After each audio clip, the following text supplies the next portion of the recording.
Hello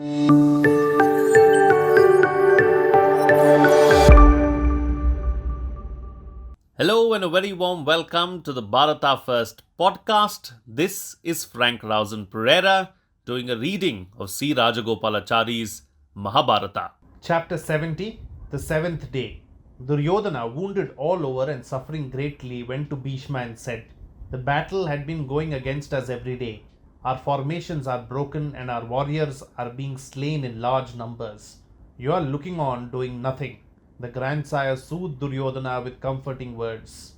"Why do you let yourself be disheartened? Here are all of us: Drona, Salya, Kritavarma, Ashwattama, Vikarna, Bhagdata, Shakuni, the two brothers of Avanti, the Trigarta chief, the king of Magadha, and Kripacharya. When these great warriors are here, ready to give up their lives for you, why should you feel downhearted? Get rid of this mood of dejection." Saying this, he issued orders for the day. "See there," the grandsire said to Duryodhana, "these thousands of cars, horses, and horsemen, great war elephants, and those armed foot soldiers from various kingdoms are all ready to fight for you. With this fine army, you can vanquish even the goods. Fear not." Thus, cheering up the dejected Duryodhana, he gave him a healing balm for his wounds. Duryodhana rubbed it over his numerous wounds and felt relieved. He went to the field, heartened by the grandsire's words of confidence. The army was that day arrayed in circular formation. With each war elephant were 7 chariots fully equipped. Each chariot was supported by 7 horsemen. To each horseman were attached 10 shield bearers. Everyone wore armor. Duryodhana stood resplendent like Indra at the center of the great and well-equipped army. Yudhishthira arrayed the Pandava army in Vajravyuha. This day's battle was fiercely fought simultaneously at many sectors. Bhishma personally opposed Arjuna's attacks. Drona and Virata were engaged with each other at another point. Shikandi and Ashwattama fought a big battle at another sector. Duryodhana and Drishtadyumna fought with each other at yet another point. Nakula and Sahadeva attacked their uncle Salya. The Avanti kings opposed Yudhamanu, while Bhimasena opposed Kritavarma, Chitrasena, Vikarna, and Durmarsha. There were great battles between Gatotkacha and Bhagdata, between Alambasa and Satyaki, between Burishravas and Drishtaketu, between Yudhishthira and Shrutayu, and between Chekitana and Kripa. In the battle between Drona and Virata, the latter was worsened and he had to climb into the chariot of his son Sanga, having lost his own chariot, horses, and charioteer. Virata's sons Uttara and Shweta had fallen in the first day's battle. On this 7th day, Sanga also was slain just as his father came up to his side.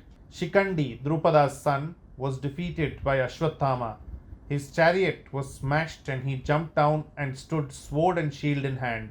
Ashwattama aimed his shaft at his sword and broke it. Shikandi then whirled the broken sword and hurled it at Ashwattama with tremendous force, but it was met by Ashwattama's arrow. Shikandi, badly beaten, got into Satyaki's chariot and retired. In the fight between Satyaki and Alambasa, the former had the worst of it at first but later recovered ground and Alambasa had to flee.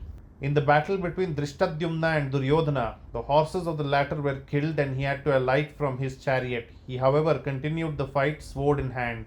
Shakuni came then and took the prince away in his chariot. Kritavarma made a strong attack on Bhima but was worsted. He lost his chariot and horses and acknowledging defeat fled towards Shakuni's car, with Bhima's arrows sticking all over him, making him look like a porcupine speeding away in the forest. Vinda and Anuvinda of Avanti were defeated by Yudhamanyu and their armies were completely destroyed. Bhagdata attacked Gatotkacha and put to flight all his supporters. But alone Gatotkacha stood and fought bravely, but in the end he too had to save himself by flight, which gladdened the whole Kaurava army. Salya attacked his nephews. Nakula's horses were killed and he had to join his brother in the latter's chariot. Both continued the fight from the same car. Salya was hit by Sahadeva's arrows and swooned. The charioteer skillfully drove the car away and saved Salya. When the Madra king was seen retreating from the field, Duryodhana's army lost heart, and the twin sons of Madri blew their conches in triumph and, taking advantage of the situation, inflicted heavy damage on Salya's forces. At noon, Yudhishthira led an attack on Shrutayu. The latter's well aimed arrows intercepted Dharmaputra's missiles, and his armor was pierced, and he was severely wounded. Yudhishthira then lost his temper and sent a powerful arrow which pierced Shrutayu's breastplate. That day, Yudhishthira was not his normal self and burnt with anger. Shrutayu's charioteer and horses were killed, and the chariot was smashed, and he had to flee on foot from the field. This completed the demoralization of Duryodhana's army.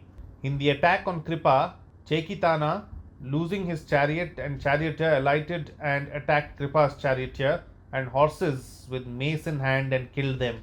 Kripa also alighted and, standing on the ground, discharged his arrows. Chekitana was badly hit.